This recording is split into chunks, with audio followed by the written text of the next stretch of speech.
Coming up, Hawkeye football is off to a slow start after their loss against Purdue this weekend. And later, the United States Senate rushes to confirm Supreme Court nominee Amy Coney Barrett. Welcome to DITV Now, your flash update on all the latest headlines coming out of the Daily Iowan newsroom. I'm your host, Elizabeth Neruda. And I'm Ashley Wheel. Big Ten football is back, and on Saturday, the Iowa Hawkeyes were finally able to start their season. The game was filled with excitement, but the end results ultimately fell through. The game was a tight match up until the last 6 minutes. The Hawkeyes had a chance to take the lead in the fourth quarter, but failed to convert the fourth down. The Hawkeyes lost 24-20. For more on the Hawkeyes and pictures of game day, head over to thedailyiowan.com. Iowa football started this weekend, but tailgating in Iowa City was nowhere to be found. DITV reporter Danny Wiskiman has more. Kinnick Stadium is usually full of fans and tailgaters, even on an away game. Music is usually blasting, footballs are being tossed, and the smell of popcorn and walking tacos is in the air.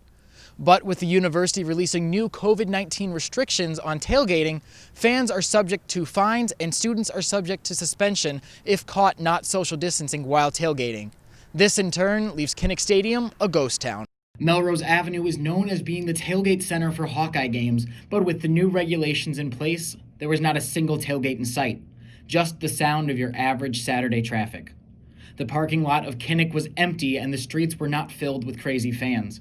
It seemed like any other ordinary day in Iowa City. Tailgating is a Hawkeye tradition, and without it, game day feels a little bit different. But one tradition lived on despite the lack of tailgates. A handful of fans and the UI dance and cheer teams showed up outside Kinnick Stadium to wave to the kiddos at Stead Family Children's Hospital. One fan said they were having a small gathering at their house and their main concern was staying safe during these times. I want to make sure that everybody's wearing their mask. I think it's important that everybody's wearing a mask as well as staying socially distant. Just making sure that we're just being safe during these times, and just hopefully we can still have the same sort of experiences while having these limitations. Downtown Iowa City is usually packed full of fans and bars are overflowing as well. But on this game day, it was also a ghost town. Everyone was staying socially distanced and wearing their masks downtown. Most fans planned on spending the morning downtown getting food and then going home for the game. However, there were still some tailgates that happened off campus. By the time the Daily Iowan was on the scene, the large tailgate had already been broken up, but the aftermath of the gathering was still there. Next weekend, the Hawkeyes are back at Kinnick Stadium as they take on Northwestern. This may lead to more tailgating in the Iowa City area. Reporting from Kinnick Stadium, I'm Danny Wiskiman, DITV News. A COVID-19 vaccine may be closer than ever. On Sunday, Dr. Anthony Fauci said that a safe and effective vaccine could be approved as early as December. However, he also said that there would not be enough doses to vaccinate everyone right away, so most people would have to wait until at least spring 2021. The Senate will likely confirm Supreme Court nominee Amy Coney Barrett tonight. In a vote on Sunday, Senate Republicans broke the Democratic filibuster in a vote 51-48. All Democrats are expected to vote against Barrett's nomination. Her confirmation will give conservatives a majority on the Supreme Court.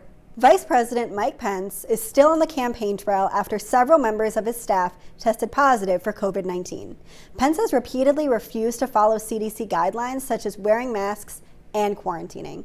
Him and his wife both tested negative on Sunday, and he will continue to be tested regularly. However, his behaviors raise concerns about the White House's safety protocol regarding COVID-19. If you're tuning in from Iowa City, it looks like the cooler temperatures are here to stay. Today will be cloudy with a high of 36 degrees and a low of 23 degrees. Thanks for tuning in to DITV Now. We'll be back tomorrow with the latest on the University of Iowa, Iowa City, and Hawkeye Nation.